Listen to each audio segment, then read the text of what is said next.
Welcome back, everybody, to Two Guys and a Stack of Comics. My name is Reed. Along with me, as always, is Mike. Uh, Mike, you love diving into comic book history, and that's kind of where we thought we would start today. Just take a little deep Yes. dive into the history of DC Comics, and occasionally we like to let you sort of go off on your musings about comic books from the past. And so you have always held the position that your favorite superhero, the Flash, is actually the hero who saved the superhero comic, more specifically, I guess, Carmine Infantino, the great legendary DC creator, is the one who kind of has saved the superhero, so to speak. After that, we had a video a couple weeks ago talking about the dark times it was the 50s for comic books and how, the industry Yes. almost died in that time. But you've always held the position the Flash is the reason that things got turned around. Well, he's the Well, whole reason, I got into comics as a kid. mhm. And when you get into the Flash, you have to, you start realizing that there's this big historical difference. I remember it was an antique show and I was a kid, and I saw a comic book that said Flash Comics on it, but I didn't recognize it because it was the old Jay Garrick with the doughboy hat with the wings on it. Mhm. And I was trying to reconcile. I was like, okay, well, I'm trying to find back issues. So, I had some from the 60s and they were in the hundreds. And I was trying to, figure out how far back I go. And then all of a sudden there was this big break from the golden age to the silver age. Like they stopped printing Flash in 1949. Flash Comics last issue was 49. And like we said in the other video, comics went through a really, really rough time. Superheroes were not selling. And there was a huge backlash against comics, kind of like parents today with the teenagers in the video games. It's ruining their brains. Mhm. And this is the kind of thing that was going on with comic books back in the 50s. Sales were way, way down. Very few, and you can imagine it was a booming industry in the 40s. Hundreds and hundreds of people were employed in the comic book business, thousands probably. It was just, I think there was something like, I forget. It's an amazing amount of different studios putting out comic books. Then by 1952 or 53, we're down to just a handful, like maybe four. Everybody was trying to find work somewhere else. It was hard to keep a job, and Carmine Infantino was one of those few. He started in the latter part of the middle part, latter part of the 40s with DC Comics, and he and Jack Kirby and some others held on, but they started drawing different stuff. What was selling was science fiction, horror, mystery, romance, westerns, those kind of things. And they had been doing that and hobbling along for about 4 or 5 years. And things were looking pretty grim. And then one day, when they were had a meeting in DC, Julius Schwartz and Carmine and Bob Kanigher and everybody else that was working at DC Comics, like, what are we going to do, guys? Even the westerns aren't selling that well anymore. And somebody in that room came up with the idea, well, why don't we try superheroes again? And Julie Schwartz always put it, well, he thought about it for a minute and he's all, it could work. It's been about 5, 6 years since we really, had a good, a new superhero. And he said, okay, well, which one is it going to be? And somebody said the Flash. He goes, okay, it's the Flash.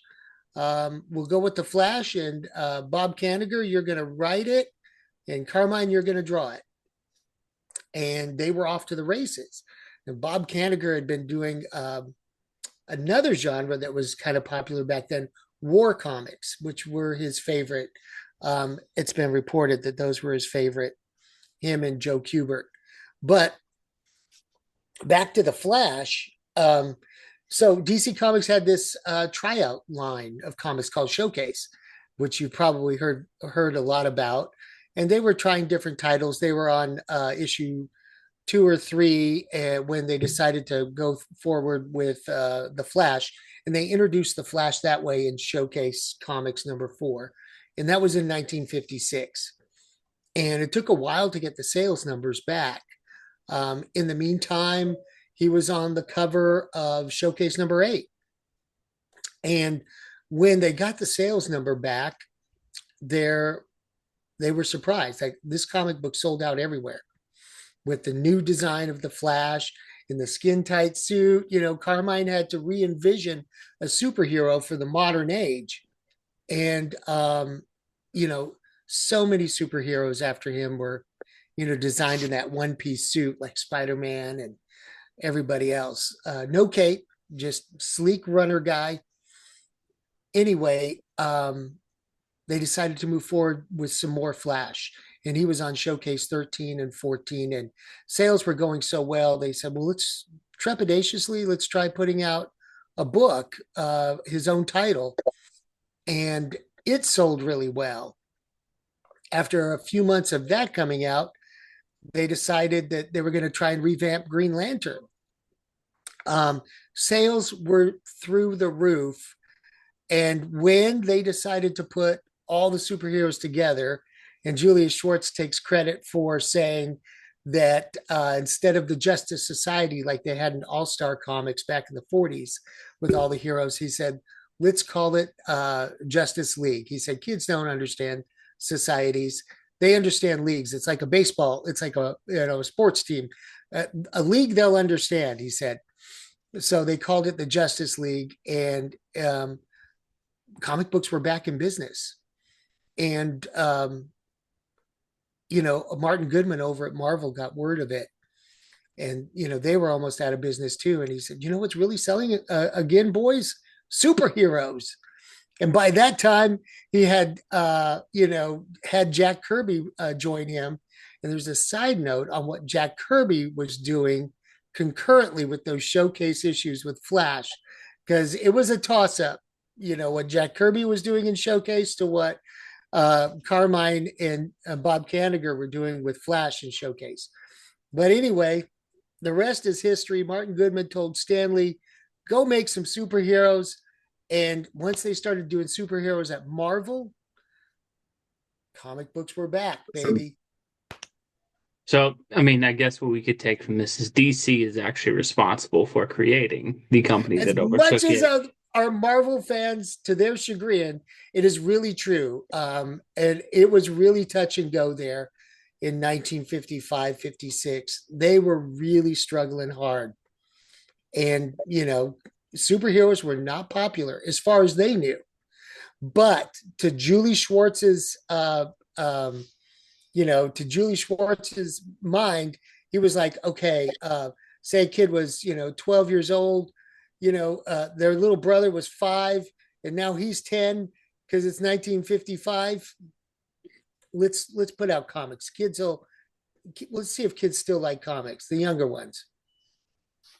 Now, it's kind of crazy that you have one character that does sort of kick that back, because what Batman, Superman, and Wonder Woman were really the only survivors of the And original sales were line. bad. So Sales were it's really crazy bad. that those were still going, and yet, fourth tier DC hero. Now, probably the fourth most important DC character is the one that kind of elevated everybody back up. It's sort of interesting in that. Do you think, Mike? I mean, I know you always kind of study the history and things like this. Do you think it's possible for something like a showcase kind of thing to happen again in the modern age? Because we know sales are a little bit low now. Do you think everything is just spread too wide, and that's why we won't get kind of a success like Showcase that just revitalizes everything or I changes the would game? Or do you think I maybe would it's just someone needs an idea? I would argue that Showcase already has happened, and it's over there in the Indies, Mhm. and all the talent moved over there, and Geiger and Rook, Exodus, and Redcoat. What they're doing over there, and folks like Titan, they Yeah. took they took an old hero, put him out again. They didn't change him, but you're finding success in those indies. And that is the true revolution. It may take a few years to catch on. Flash, the new Flash that you see behind me, you see the house ad for the first new issue, ongoing issue of Flash Comics outside of Showcase, which was issue number 105. Um, that issue, turned it all. And they didn't put it out monthly.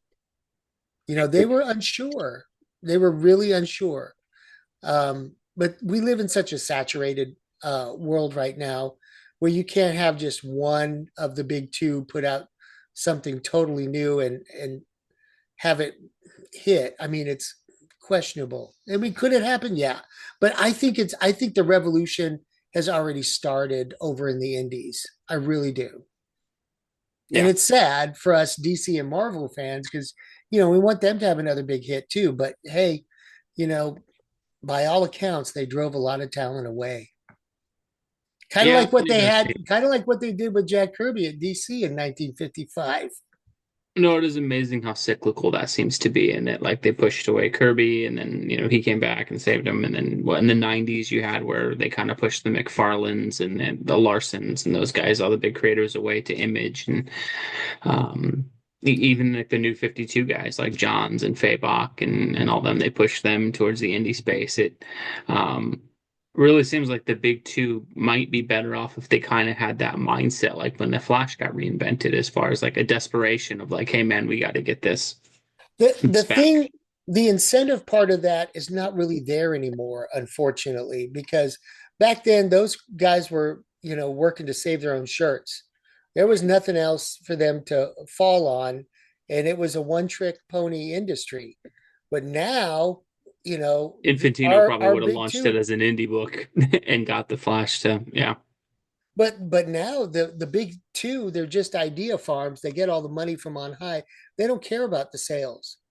But back then, the sales really mattered because if the comic didn't sell, and they were getting page rates, then you're drawing less pages, which means less milk, less bread, Yeah. scrambling to No, pay it's your it that rent. desperation created creativity for him, and then Absolutely. that got Their him through. backs were absolutely against the wall. That industry was about to fold. Dozens of other printers and publishers who flourished in the 40s, they all folded one after the other. I think there was only four left by 1955. No, it's crazy how that happened, and I guess for this is where you will always argue the Flash is the most important and greatest superhero, and that he probably saved the industry. Uh, Yeah, I mean, since I was a kid, it was a revelation. It's like, man, if it wasn't for the Flash, there would have been no Silver Age. And I remember having that revelation when I was like about 12 or 13, and I was going, "Oh my gosh!" I kept trying to find history, but there wasn't a lot of history back in the 70s. It was hard to find record of that, and a lot more of it's come out. There have been some talented researchers that have got in and gotten to meet with the greats before they passed on. It's amazing. Good stuff for a history buff. Pretty cool to kind of dive back into that. Let us know though, what do you guys think below? Do you guys agree with Mike's supposition that the Flash is the reason that comic books survived? And if that is true, Barry Allen probably deserves a little more respect on his name from DC Comics. Maybe shouldn't be sharing the title of the Flash anymore if he's the guy that's responsible for saving the whole darn superhero universe. As always, folks, let us know what you guys think below. Thank you so much for watching. God bless you, and we'll catch you in our next video. Thanks, everybody.